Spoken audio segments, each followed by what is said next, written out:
Le réveillon de Noël où ma famille a exigé la moitié de mes 9 millions de dollars. Je m'appelle Anna Whitmore. J'ai 34 ans, et la veille de Noël, ma famille a appris que je possédais une fortune de 9 millions de dollars. Ils ne m'ont pas félicité. Ils ne m'ont pas demandé comment j'avais bâti mon entreprise, ni comment j'avais survécu aux années où j'avais du mal à payer les salaires de mes employés. Ma sœur a posé son verre de vin, m'a regardé, et a dit « Alors, tu vas pouvoir me donner l'argent dont j'ai besoin. » Ma mère s'est penchée par-dessus la table. « Pas juste une partie, Anna. Au moins la moitié. Ta sœur mérite la sécurité, après tout ce qu'elle a enduré. » Moi. Mon père a poussé un dossier vers moi. À l'intérieur, il y avait un accord de transfert, avec mon nom imprimé sous une ligne de signature laissée vierge. C'est à cet instant précis que j'ai compris. Ce dîner n'était pas une célébration, c'était une embuscade. Les 3 personnes qui s'étaient si souvent moquées de ma carrière, étaient soudainement devenues des experts, prêts à décider comment ma fortune devait être divisée. Ma sœur a souri, comme si la décision avait déjà été prise. « Il te restera encore des millions, a-t-elle dit. Ne te rends pas ridicule en jouant les pauvres. » J'ai ri, j'ai ouvert mon téléphone, et j'ai envoyé un seul message. Quelques secondes plus tard, le téléphone de ma mère a sonné. Son visage est devenu d'une pâleur extrême. « Oh non. Non, non. Tu ne peux pas faire ça. » Ma sœur a vérifié son écran, et a bondi de sa chaise. « Oh mon Dieu. Non. Tu es folle ?» Ce qu'elle venait de voir, n'était que la première notification. Elle n'avait aucune idée de tout ce que j'avais découvert d'autre, ni de ce qui allait disparaître de leur vie avant minuit. Avant que je ne vous raconte ce qui est apparu sur ces écrans, et ce qui s'est passé après mon départ, dites-moi, quelle heure est-il chez vous, et d'où regardez-vous cette vidéo? Je veux savoir jusqu'où l'histoire de Noël d'Anna voyage ce soir. 3 semaines plus tôt, ma mère m'a appelé, alors que j'examinais des données de modélisation d'urgence avec mon équipe d'ingénieurs. Mon entreprise, Amberlin Analytics, avait développé un logiciel de cartographie, qui aidait les services publics, les assureurs, et les gouvernements locaux, à prédire le mouvement des feux de forêt. Ce n'était pas un travail prestigieux. Ma carrière s'était construite dans des centres d'urgence, des bureaux sans fenêtres, et des stations de terrain temporaires qui sentaient toujours la fumée. 12 ans plus tôt, j'avais fondé Amberlin avec un ordinateur portable d'occasion, et 2800 dollars en poche. Ce mois de décembre-là, j'ai vendu une participation minoritaire à une société nationale d'infrastructures. Après le paiement des impôts, des dettes et des primes des employés, mes actifs personnels s'élevaient à un peu plus de 9 millions de dollars. Presque personne n'était au courant. Ma mère se doutait apparemment de quelque chose, car sa première question a été de savoir si les rumeurs concernant mon entreprise étaient vraies. Rachel a vu un article, a-t-elle dit. Elle affirme qu'il parlait d'une acquisition. C'était un investissement, lui ai-je répondu. Je garde toujours le contrôle de l'entreprise. Elle a eu l'air déçue, comme si garder le contrôle importait moins que de recevoir un gros chèque. Puis, sa voix s'est adoucie. Nous avons réservé une salle privée à Union Station pour le réveillon de Noël. Ton père veut que tout le monde soit réuni. Tout le monde signifiait nous 4. Mes parents vivaient à Denver, et ma grande sœur habitait à moins de 10 minutes de chez eux. Moi, je vivais à 40 minutes à l'ouest, assez près pour être appelé en cas d'urgence, mais assez loin pour rester en dehors de leur routine quotidienne. J'ai failli refuser. Le Noël précédent, Rachel avait plaisanté en disant que je me souciais plus de mes images satellites que des êtres humains. Mon père en avait tellement ri, qu'il avait renversé son vin. Plus tard, ma mère m'avait dit de ne pas être trop susceptible, car Rachel traversait une période difficile. Le problème, c'est que les périodes difficiles de Rachel avaient duré presque toute sa vie d'adulte.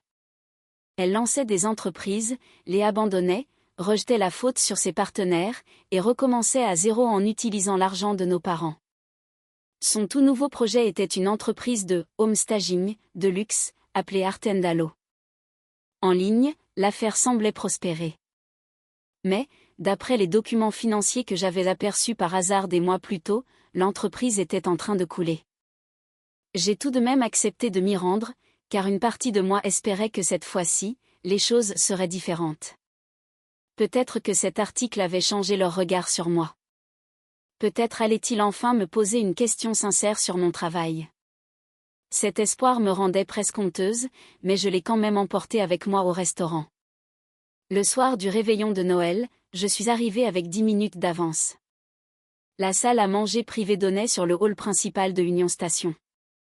Je m'étais promis de rester 90 minutes, d'éviter de parler d'argent, et de partir avant que les insultes ne commencent. Ce plan a tenu moins de 5 minutes. Rachel est entrée, vêtue d'un manteau crème que j'ai immédiatement reconnu, car, concrètement, c'était moi qui l'avais payé. L'hiver précédent, elle m'avait appelé en pleurs, parce que son compte professionnel avait été gelé. Elle affirmait avoir besoin de 5 000 $ pour payer ses employés. Je lui avais envoyé 7 000 $. 3 jours plus tard, elle publiait des photos depuis une station de ski, portant ce fameux manteau. Quand je l'ai confrontée, elle m'a accusé de vouloir contrôler sa dignité. Au dîner, elle m'a fait la bise. La voilà, notre petite millionnaire mystérieuse. Les yeux de ma mère se sont dardés sur moi. Mon père, lui, a fait semblant de lire le menu. Je ne parlerai pas de finances ce soir, ai-je dit. Rachel a soupiré. Personne ne te demande ta déclaration d'impôt. Nous nous sommes assis, et mon père a commandé un champagne hors de prix, sans même vérifier le tarif. Lorsque le serveur nous a versé à boire, ma mère a levé son verre. À la famille, a-t-elle déclaré, et au fait de prendre enfin soin les uns des autres. Rachel m'observait par-dessus le bord de son verre. C'était le premier signe qu'un plan se tramait. Le deuxième signe, ce fut mon père, posant sa mallette en cuir à côté de sa chaise. Il ne la prenait avec lui que lorsqu'il voulait donner un caractère officiel à une situation. J'aurais pu partir à ce moment-là. Au lieu de cela, je suis restée, car je voulais voir jusqu'où ils iraient. Le dîner a commencé avec une chaleur qui semblait répétée à l'avance. Ma mère a félicité Rachel pour ses démarches afin d'obtenir un contrat avec un promoteur immobilier. Mon père l'a qualifiée d'entrepreneuse dotée d'un véritable instinct. Aucun des deux n'a mentionné que c'était moi qui l'avais présentée à ce promoteur. Quand ma mère m'a demandé si mon entreprise fabriquait toujours ses cartes pour les incendies, je lui ai expliqué que notre logiciel avait récemment permis l'évacuation préventive de 2 quartiers. Ça a l'air stressant, a-t-elle répondu, avant de ramener la conversation sur les centres de table de Rachel. J'ai ressenti cette vieille sensation de devenir minuscule à leur table, mais cette fois-ci, j'observais aussi très attentivement. Rachel n'arrêtait pas de regarder son téléphone. Mon père touchait sa mallette chaque fois que l'on parlait de mon entreprise. Ma mère orientait subtilement la conversation vers les investissements, les impôts, et l'immobilier. Ils n'ignoraient plus ma réussite. Ils tournaient autour, comme des prédateurs. Au moment où le repas a été servi, je ne me demandais plus s'ils voulaient de l'argent. Je me demandais quelle somme, ils avaient déjà estimé leur revenir de droit. Leur demande a d'abord pris la forme d'une inquiétude. « Anna, a dit ma mère, en coupant son saumon en tout petits morceaux, es-tu bien protégée ?» Je lui ai demandé ce qu'elle voulait dire. Financièrement. Avec tout ce qui se passe autour de ton entreprise, tu as besoin de personnes pour t'aider à prendre des décisions responsables. Je lui ai répondu que j'avais un comptable, un conseiller financier, et un avocat d'affaires. Mon père a souri avec patience. Les professionnels ne comprennent pas les obligations familiales.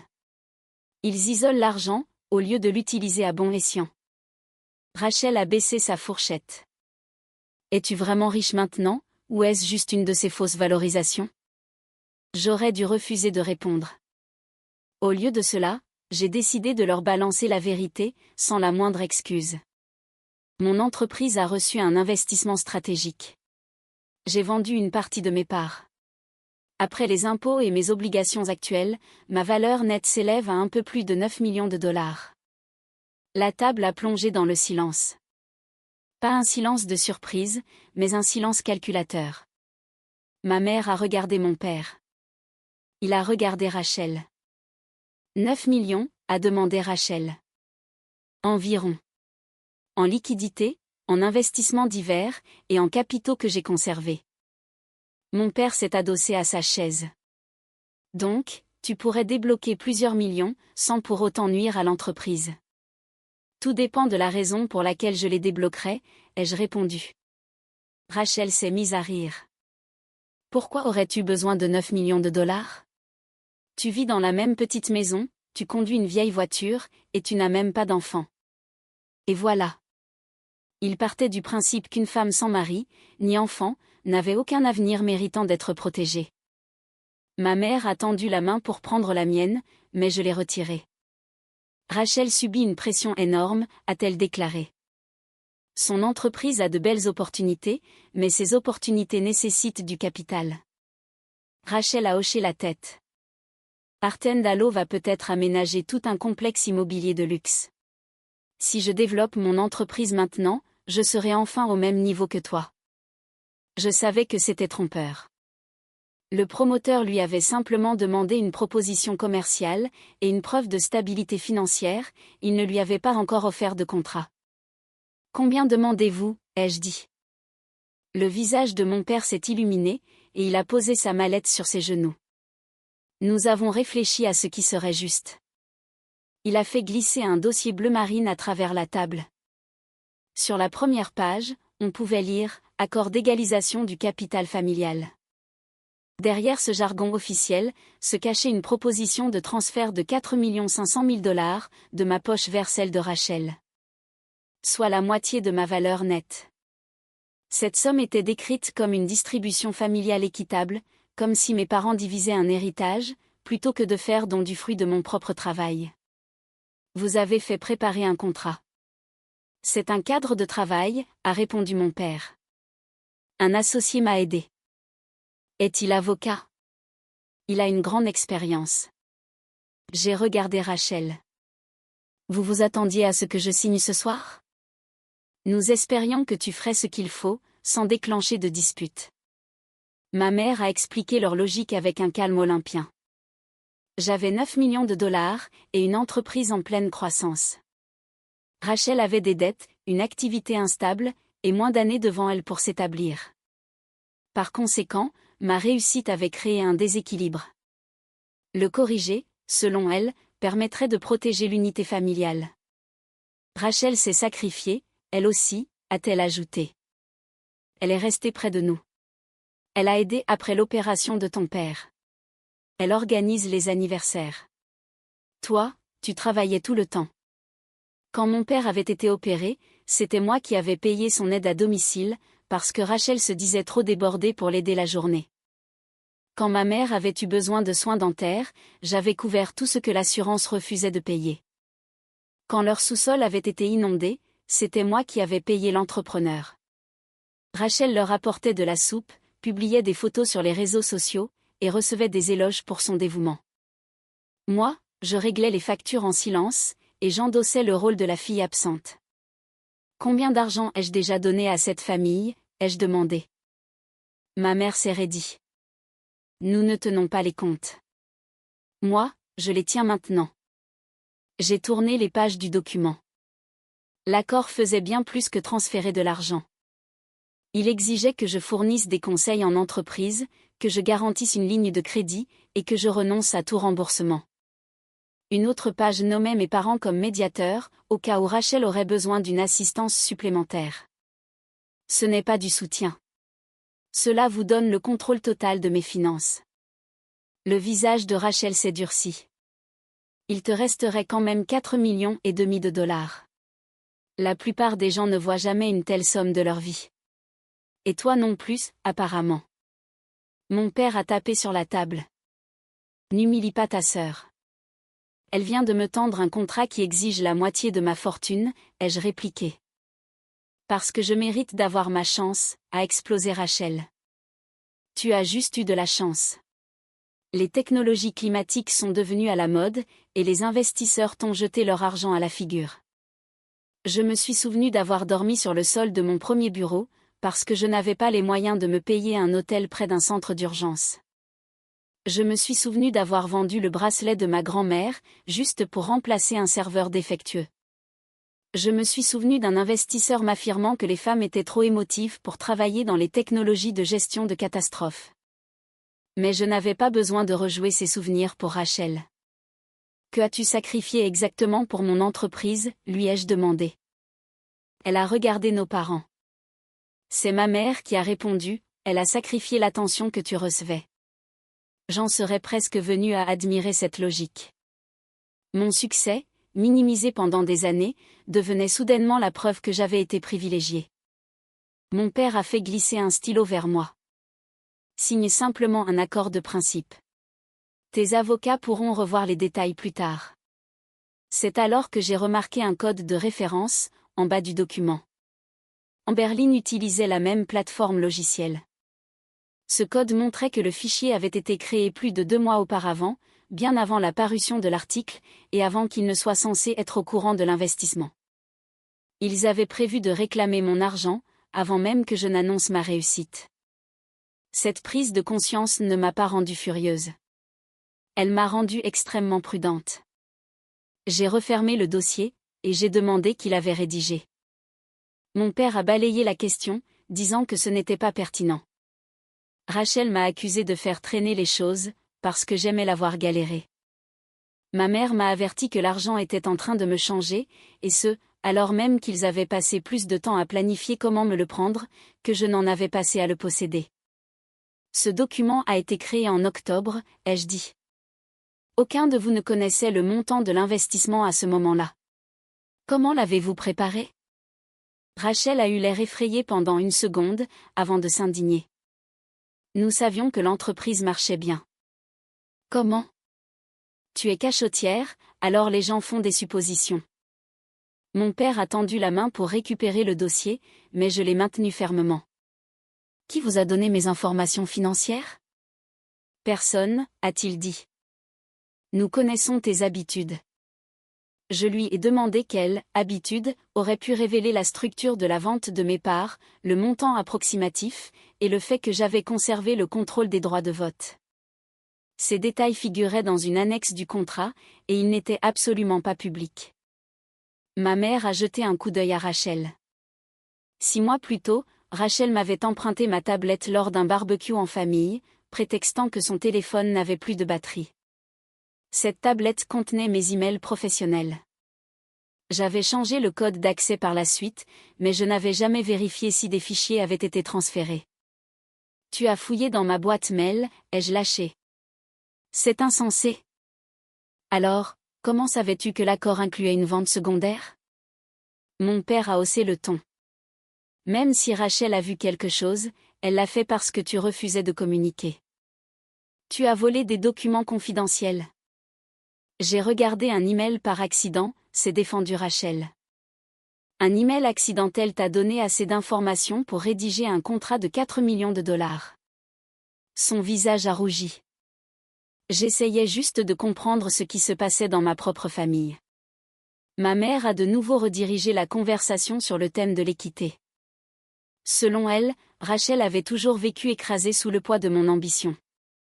Chaque fois que j'obtenais une bourse, lançais un produit, ou apparaissait dans un article, Rachel se sentait rabaissée. Mes parents avaient donc compensé ce sentiment, en la couvrant d'éloges, en la surprotégeant, et en l'aidant financièrement. Tu étais forte, m'a dit ma mère. Rachel, elle, avait besoin de nous. Donc, sous prétexte que j'ai survécu au fait d'être ignorée, vous avez décidé que continuer à m'ignorer était parfaitement acceptable. Tu n'as jamais été ignorée. Qu'ai-je reçu pour ma remise de diplôme à l'université? Elle a cligné des yeux. Nous avons dîné ensemble. Vous êtes parti avant le dessert, parce que Rachel vous a appelé en pleurant après une rupture. Et qu'a reçu Rachel, lorsqu'elle a terminé son petit programme de certification? Vous lui avez organisé une fête pour 40 personnes, et vous lui avez donné 10 000 $ pour ouvrir une entreprise de bougies, qui a fait faillite 8 mois plus tard. C'était différent, a coupé mon père. Elle avait besoin d'encouragement. J'ai alors fait la liste de tout le soutien que j'avais moi-même fourni. 9 mois de loyer pour Rachel après son divorce, son crédit automobile, les impôts fonciers de mes parents, les soins post-opératoires de mon père, les implants dentaires de ma mère, sans oublier les 2 000 $ versés chaque mois, pour ce qu'ils appelaient leur « sécurité retraite ». Savez-vous à combien s'élève ce total? La famille ne compte pas l'amour, a répliqué ma mère. Elle compte très bien l'argent, quand l'amour n'apparaît qu'après le virement, ai-je rétorqué. Rachel a essuyé un œil, sans verser la moindre larme. Nous ne t'avons jamais forcé. Tu appelais pour des urgences, qui disparaissaient par magie une fois que j'avais payé. Parce que tu en avais les moyens. Je n'en avais pas toujours les moyens. Mais j'ai aidé quand même. Mon père m'a alors accusé d'acheter une supériorité morale. Je lui ai rappelé que je n'avais jamais parlé de ces paiements à quiconque. C'était Rachel qui s'affichait sur les réseaux, avec des cadeaux hors de prix pour nos parents, tout en se remboursant sur les comptes que moi, je finançais. Ma mère m'a demandé comment je pouvais le savoir. Le fleuriste m'a accidentellement envoyé le reçu par email, à l'occasion de la dernière fête des mères. Rachel a signé la carte, mais c'est mon compte en banque qui a été débité. Ce n'était qu'un bouquet, a minimisé Rachel. Ce n'est qu'un exemple, ai-je corrigé. J'ai demandé si son entreprise, Artendalo, avait des contrats confirmés. Rachel a répondu qu'elle en négociait plusieurs. J'ai posé des questions sur le prêt de 86 000 $, qui arrivait à échéance en janvier. Mon père m'a ordonné d'arrêter de parler de sujets privés. Vous avez apporté dans un restaurant public, un contrat exigeant la moitié de ma fortune. La vie privée a pris fin au moment même où vous avez ouvert cette mallette. Rachel s'est penchée en avant. Très bien. J'ai besoin de capital. Papa et maman m'ont promis que tu m'aiderais. J'ai signé le bail de l'entrepôt, parce qu'ils m'ont assuré que tu t'en porterais garante, une fois ton investissement finalisé. Tu as signé un bail de 5 ans, en comptant sur de l'argent que je n'ai jamais proposé de te donner.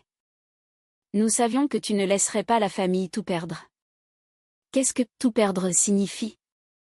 Ma mère a chuchoté le prénom de Rachel pour la faire taire, mais elle a continué. La maison de ville, l'entrepôt, la maison de papa et maman. La banque exigeait plus de garanties. Le visage de mon père s'est figé. Quelles propriétés ont servi de garantie pour ce prêt, ai-je demandé. Personne n'a répondu. Et avec la signature de qui? Leur silence m'a donné la réponse. Ce dossier n'était pas leur première tentative de puiser dans mes actifs. C'était, en réalité, une manœuvre pour légitimer un acte qu'ils avaient déjà commis. Je n'ai pas cédé à la panique. Mon esprit est devenu aussi calme qu'il l'était lors d'un briefing d'urgence. Lorsqu'un incendie franchit une ligne de confinement, la panique ne fait que faire perdre un temps précieux. On évalue la brèche, et on protège ce qui reste. J'ai sorti mon téléphone, et j'ai envoyé un message à Nolan Pierce, mon avocat et mon plus vieil ami, active les documents dont nous avons parlé. Fais-le maintenant. Ma famille pensait que ce message marquait le début de ma vengeance. En réalité, tout avait commencé 10 jours plus tôt, lorsque Nolan m'avait appelé pour me demander si j'avais garanti un prêt commercial lié à Artendalo. Le service de conformité du prêteur l'avait contacté, lors d'une mise à jour de routine de mes engagements financiers. Une garantie, portant ma signature électronique, mettait en péril jusqu'à 900 000 $ de mes actifs personnels. Je n'avais jamais vu ce document de ma vie. Au début, j'ai cru à un simple malentendu. Puis, Nolan m'a envoyé le fichier. Ma signature avait été copiée à partir d'un vieux formulaire d'autorisation médicale.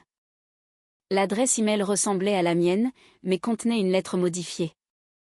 Le numéro de téléphone indiqué appartenait à un appareil prépayé. Quelqu'un avait créé une fausse version de moi-même, suffisamment convaincante pour passer le premier examen de la banque. Le prêt n'avait pas encore été entièrement débloqué, car la vérification d'identité restait incomplète. Cependant, Rachel s'était servie de cette approbation préliminaire pour signer un bail d'entrepôt, et persuader ses fournisseurs de lui accorder des crédits. Nolan voulait que je contacte les forces de l'ordre immédiatement. Je lui ai demandé 48 heures de délai, car j'avais besoin de savoir si Rachel avait agi seule. Ce n'était pas le cas.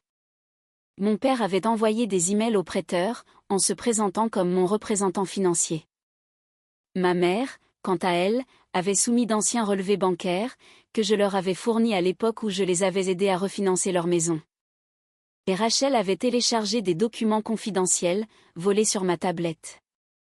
Tous les trois avaient participé à cette fraude. Ils n'avaient pas encore touché l'argent, mais ils avaient bâti tout un plan, persuadés que j'aurais bien trop honte pour oser les dénoncer publiquement.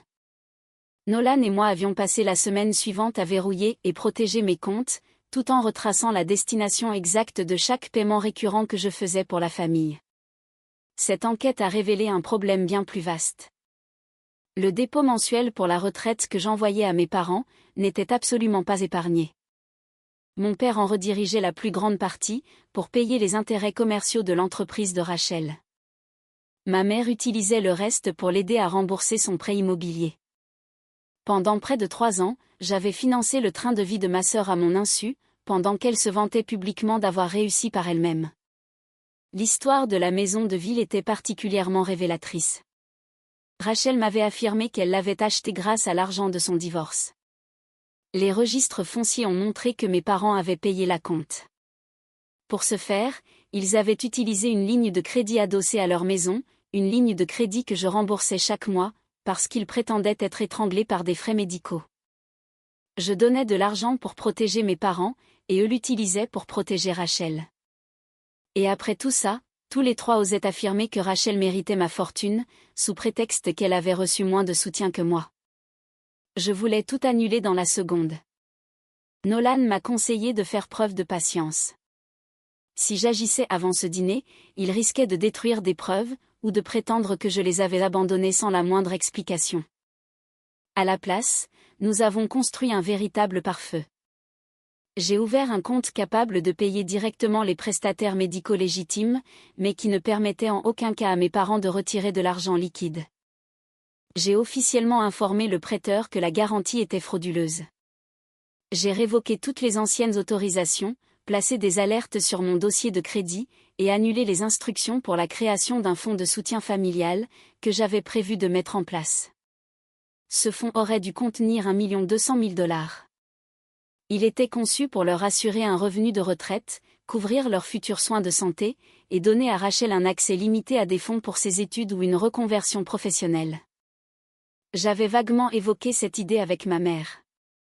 De toute évidence, elle y avait vu la preuve qu'on pouvait exiger encore plus de moi.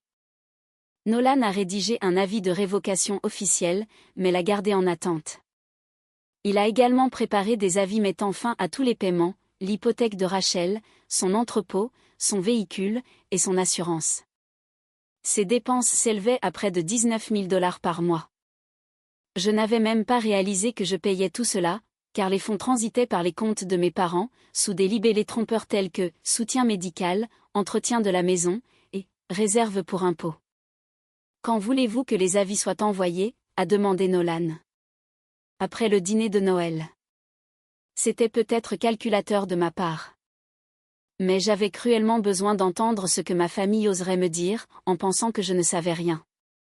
J'avais besoin de découvrir s'il restait encore quelque chose à sauver dans notre relation. Leur fameux contrat m'a donné la réponse. Ils ne demandaient pas d'aide. Ils m'imposaient une obligation. Ils n'ont avoué ni la fausse garantie, ni leurs dettes écrasantes. Ils ont simplement essayé de me faire signer des clauses juridiques, visant à légitimer le crime qu'ils avaient déjà commis. Lorsque Rachel a finalement admis qu'ils avaient hypothéqué des biens familiaux pour le bail de son entrepôt, j'ai compris pourquoi ils exigeaient la moitié de ma fortune.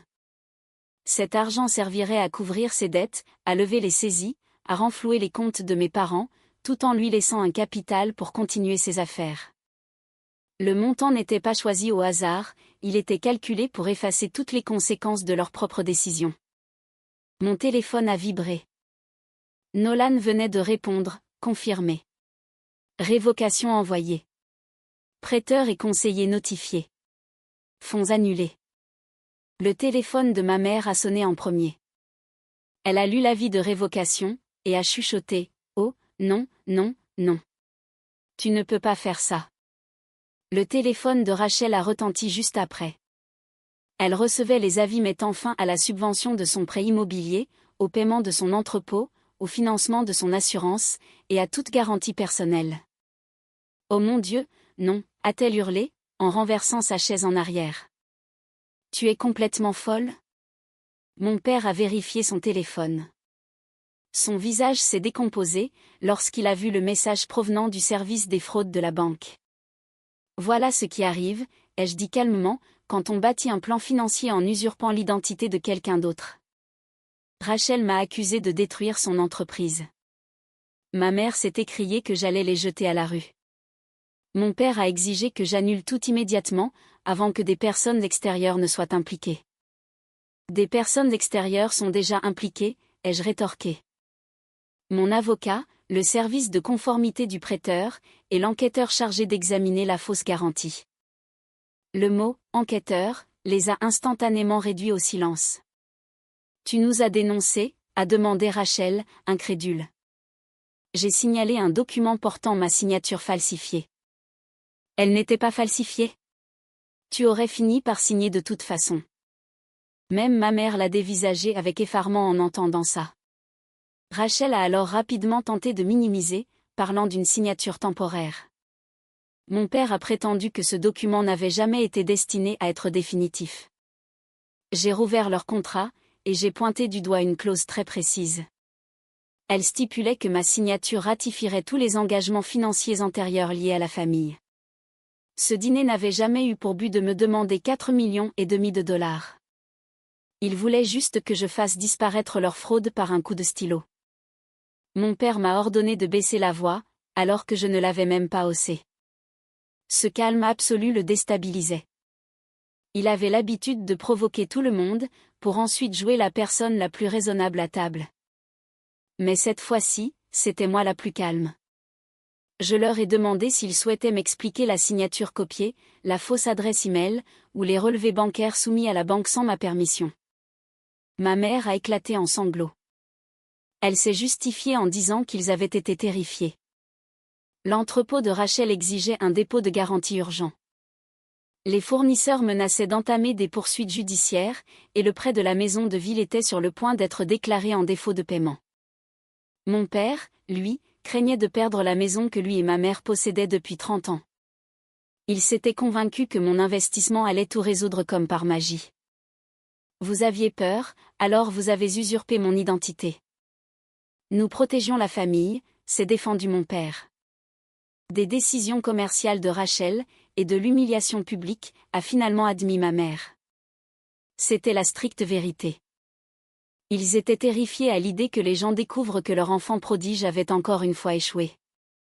Rachel avait construit toute son identité autour de l'entrepreneuriat et du dévouement familial. Mes parents avaient construit la leur, sur la fierté d'avoir élevé une fille admirable, toujours restée proche d'eux.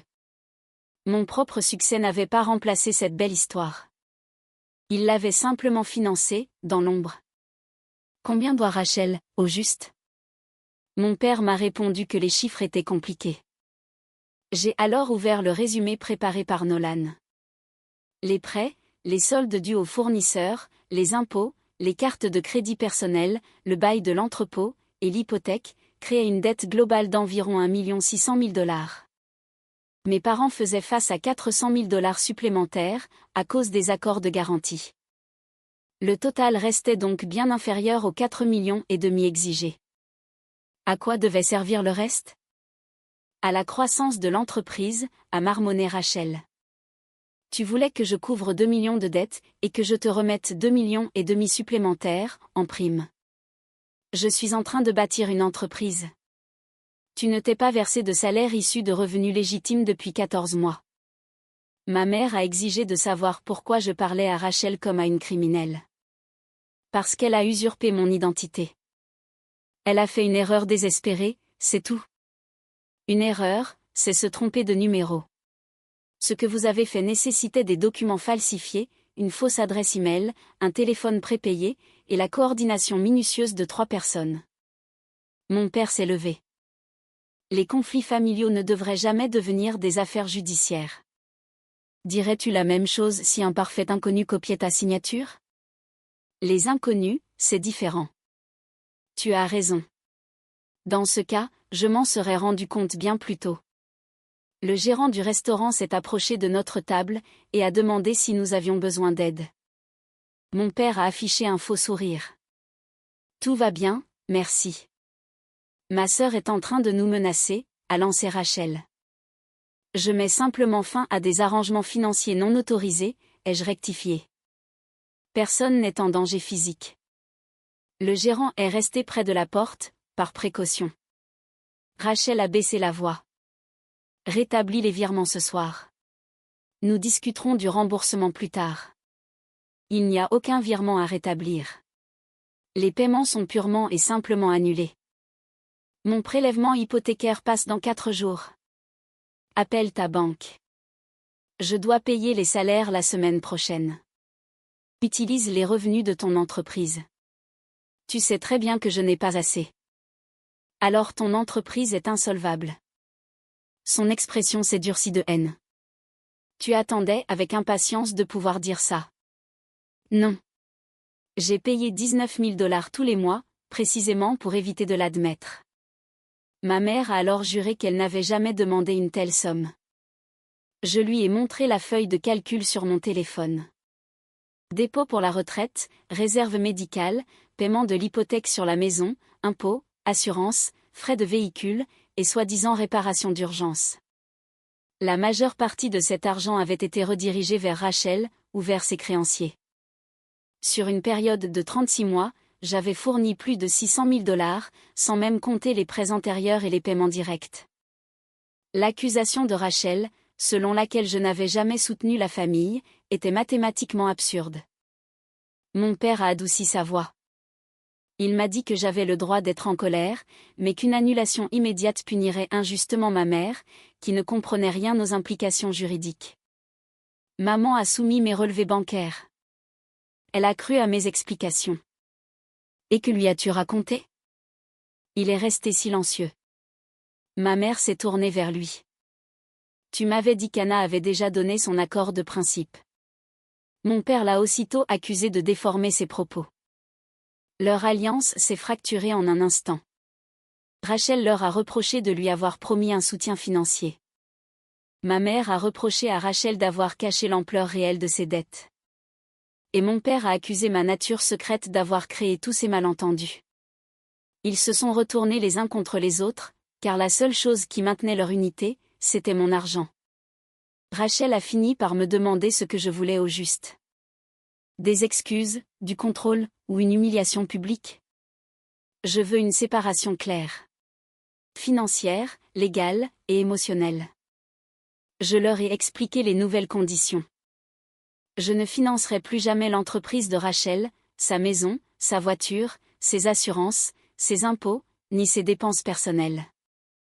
Je ne garantirai plus aucun prêt, et je ne participerai à aucun refinancement. Les virements mensuels sans restriction de mes parents allaient cesser. Pendant les 6 prochains mois, je continuerai de payer les frais médicaux légitimes, directement aux professionnels de santé. Passé ce délai, ils vivraient de leurs revenus de retraite, ou vendraient leurs actifs. Le fonds de soutien familial était définitivement annulé. À la place, j'avais autorisé une donation de 250 000 $ à un fonds d'évacuation et de rétablissement après les feux de forêt. Cet argent aiderait des familles qui avaient perdu leur maison, dans des circonstances tragiques dont elles n'étaient pas responsables. Ma mère a fermé les yeux de désespoir. Tu as donné notre sécurité à de parfaits inconnus? Non. J'ai donné mon argent à des personnes que je choisis d'aider. Rachel m'a supplié de repousser les annulations de 90 jours. J'ai refusé. Puis de 30 jours. J'ai de nouveau refusé. Finalement, elle m'a imploré pour un seul paiement hypothécaire. Vends la maison de ville, ai-je dit. Le marché est au ralenti. Baisse le prix. Je vais perdre mon capital. Ce n'est pas toi qui as fourni la compte, de toute façon. Elle a hurlé que je voulais la jeter à la rue. Vendre une maison de ville de 3 chambres, et louer un appartement plus petit, ce n'est pas être à la rue. C'est simplement réduire son train de vie. Elle s'était servie de la souffrance des personnes véritablement vulnérables comme d'un bouclier pendant si longtemps, que la moindre perte de confort lui semblait être une agression violente. Mon père m'a demandé si je pouvais arrêter l'enquête en cours. C'est la banque qui décide de cela, désormais. Tu laisserais vraiment ton père faire l'objet d'une enquête le jour de Noël? Tu as soumis les faux documents en octobre. C'est toi qui as choisi la date de Noël pour cette confrontation. Rachel s'est mise à pleurer, pour de vrai, cette fois. Elle ne pleurait pas la fin de notre relation. Elle réalisait brutalement tout ce qu'elle allait perdre. L'entrepôt, la maison de ville, le SUV de location, son image publique, et surtout, son immunité face aux conséquences de ses actes. Ma mère a tenté de la réconforter, mais Rachel l'a repoussée violemment. Tu avais dit qu'Anna signerait, a-t-elle sifflé. Tu m'avais juré qu'elle finissait toujours par céder. Cette seule phrase résumait parfaitement notre famille. Ils avaient confondu ma compassion avec une soumission permanente. Je me suis levée, et j'ai remis l'accord non signé dans la mallette de mon père. Ensuite, j'ai sorti une petite boîte cadeau de mon sac à main. À l'intérieur, se trouvaient les clés d'un véhicule adapté, que j'avais prévu d'acheter à mes parents, car les douleurs à la hanche de ma mère empiraient considérablement. J'ai ouvert la boîte, j'ai regardé les clés, et je les remises dans mon sac. C'était pour nous, a demandé mon père, le souffle coupé. Ça l'était, oui. Cette conséquence silencieuse les a bien plus frappés que n'importe quel discours. Ils voyaient sous leurs yeux la vie que ma générosité aurait pu leur offrir, s'ils ne l'avaient pas considérée comme leur propriété exclusive. J'ai réglé l'addition du dîner, car je refusais d'avoir une ultime dispute pour savoir qui devait payer quoi. Au moment où je franchissais la porte, Rachel m'a traité de personne cruelle. Je me suis retournée une dernière fois. La cruauté consisterait à prendre du plaisir dans cette situation. Ce n'est pas mon cas. Mais je ne vous empêcherai plus de vous heurter à la réalité. Puis, je suis sortie, sans me demander s'il me pardonnerait un jour. Les conséquences ne sont pas arrivées sous la forme d'un effondrement dramatique et soudain. Elles sont tombées sous la forme d'échéances impitoyables, de mises en demeure, et de décisions financières que ma famille ne pouvait plus faire peser sur mes épaules. Le propriétaire de l'entrepôt de Rachel a mis fin à l'accord d'agrandissement, après avoir découvert que son financement était invalide. Ses fournisseurs ont exigé un paiement immédiat, avant de lui livrer le moindre stock. Sans ces nouveaux meubles, elle a perdu le contrat immobilier qu'elle prétendait avoir déjà en poche. En l'espace de 6 semaines, Artendalo a été placé en redressement judiciaire. Rachel a dû vendre son SUV, quitter la maison de ville, et louer un appartement d'une seule chambre, près de ses derniers clients. Elle a raconté à toute la famille que j'avais détruit son entreprise par pure jalousie. Mais peu de temps après, un fournisseur a divulgué des documents prouvant qu'elle était insolvable bien avant Noël. Son mensonge s'est effondré. Mes parents ont vendu leur maison au printemps. Ils ne se sont pas retrouvés à la rue.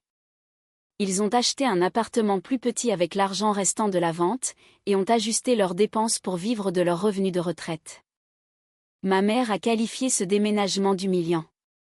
Un logement plus petit, ce n'est pas une humiliation, lui ai-je répondu. Soumettre de faux documents, et exiger que je les couvre, ça, c'est humiliant. La banque a finalement choisi de ne pas engager de poursuite pénale, car la garantie avait été bloquée avant le versement final des fonds. Cependant, elle a émis un avis de fraude officiel, clôturé la ligne de crédit de Rachel, et formellement interdit à mon père de me représenter à l'avenir. Nolan, en tant qu'avocat, s'est occupé de tous les détails juridiques, m'épargnant ainsi d'avoir à supporter leurs tentatives de chantage affectif à répétition. Je n'ai pas célébré cette victoire. La vengeance n'a rien eu de festif, et ne ressemblait pas à un feu d'artifice. C'était plutôt comme éteindre une machine infernale qui avait consumé toute ma vie, et écouter le silence lourd qui s'installait ensuite. Pendant plusieurs mois, ce silence m'a mise mal à l'aise. Les appels de ma mère me manquaient, même si la plupart se terminaient par des demandes d'argent. Je me souvenais du père qui m'avait appris à changer un pneu, et je me demandais à quel moment précis, il était devenu cet homme capable de falsifier mes documents. Je me souvenais de Rachel, me défendant contre une petite brute quand nous étions enfants, et j'avais du mal à réconcilier cette petite fille avec la femme cynique, affirmant que je finirais par céder et signer. Poser des limites n'a pas effacé mon amour pour eux. Cela a simplement révélé si cet amour pouvait survivre, une fois l'accès à mon compte en banque coupé. Rachel m'a recontacté 8 mois plus tard. Son premier message ne contenait aucune excuse. Elle me demandait si j'accepterais d'investir dans une version réduite de son entreprise. Je n'ai pas répondu. 2 semaines plus tard, elle m'a écrit pour m'informer qu'elle avait commencé à travailler pour une agence de homestaging réputée, et qu'elle suivait un accompagnement financier. Je commence à réaliser tout ce que tu payais pour moi, m'a-t-elle avoué. Je lui ai simplement répondu, comprendre est un bon début, mais ça ne répare pas le passé. Mes parents ont entamé une thérapie. J'avais limité nos communications à des appels planifiés, et je mettais systématiquement fin à toute conversation impliquant de la culpabilité, de l'argent, ou des attaques personnelles. Les progrès ont été lents. Mon père a commencé par s'excuser d'avoir mal géré les choses. Je lui ai répondu que ses formulations vagues le protégeaient, et lui évitaient de nommer clairement ses actes. Des mois plus tard, il a fait une nouvelle tentative. J'ai utilisé tes documents sans ta permission, car j'étais persuadée que ta réussite appartenait à la famille. J'avais tort. Cela n'a pas suffi à restaurer la confiance entre nous, mais au moins, c'était enfin une parole honnête. Mon don pour le rétablissement après les feux de forêt a permis de financer des transports d'évacuation, des logements temporaires, et le remplacement d'équipements vitaux dans 3 comtés différents. Lors d'une réunion communautaire, une femme a remercié chaleureusement mon entreprise, en Berlin. Notre logiciel avait permis à ses parents âgés d'évacuer, juste avant la fermeture d'une route critique. Elle ignorait tout de mon don personnel, et je n'ai pas jugé utile de le lui dire. Ce moment m'a enseigné une leçon précieuse, une notion que ma famille avait profondément déformée. La véritable générosité n'exige en aucun cas la soumission. L'aide offerte librement engendre de la dignité. L'aide extorquée par la culpabilité, elle, ne crée que de la dépendance et du ressentiment. Le Noël suivant, j'ai organisé un dîner chez moi, pour les employés qui ne pouvaient pas voyager pour voir leur famille. Il y avait Nolan, sa femme, ainsi que 2 nouveaux voisins. Personne ne m'a demandé à combien s'élevait ma fortune. Personne n'a mesuré mon amour à la taille d'un virement bancaire. Nous avons discuté de recettes ratées, d'ascensions difficiles, de la météo en montagne, et des chemins de vie étranges qui nous avaient tous réunis ce soir-là. Aux alentours de minuit, ma mère m'a envoyé une photo. Elle et mon père posaient à côté d'un petit sapin, dans leur nouvel appartement. Rachel était avec eux, portant le badge d'employé de son nouveau travail. Le message disait « Nous espérons que tu vas bien. Nous apprenons de nos erreurs. » Je ne me suis pas précipitée pour leur pardonner, mais j'ai répondu « Joyeux Noël ». C'était la limite que j'avais décidé de fixer. Ni haine, ni réconciliation immédiate, mais une porte qui ne pourrait s'ouvrir qu'à travers une véritable prise de responsabilité. Mes 9 millions de dollars ne m'avaient pas rendue puissante. C'est le fait d'avoir osé dire non, qui m'avait donné ce pouvoir. La victoire, ce n'était pas de regarder Rachel perdre sa maison, ou de voir mes parents affronter un quotidien plus modeste. La vraie victoire, c'était de comprendre que je n'avais nullement besoin de leur approbation, pour faire confiance à mes propres souvenirs. Je n'avais pas abandonné ma famille. J'avais simplement cessé de financer un système toxique, qui exigeait de moi que je reste invisible. Les liens du sang peuvent créer une relation, mais ils ne sauraient en aucun cas excuser l'exploitation. L'amour peut inspirer la générosité, mais il ne donne à personne le droit de s'approprier votre travail, votre identité, ou votre avenir.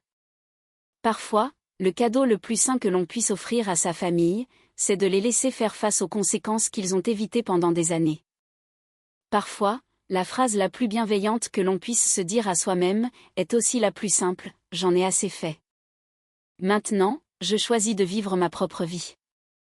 Alors, dites-moi, si les personnes les plus proches de vous exigeaient le succès que vous avez mis des années à bâtir, continueriez-vous à payer pour acheter la paix, ou les laisseriez-vous enfin affronter la réalité ?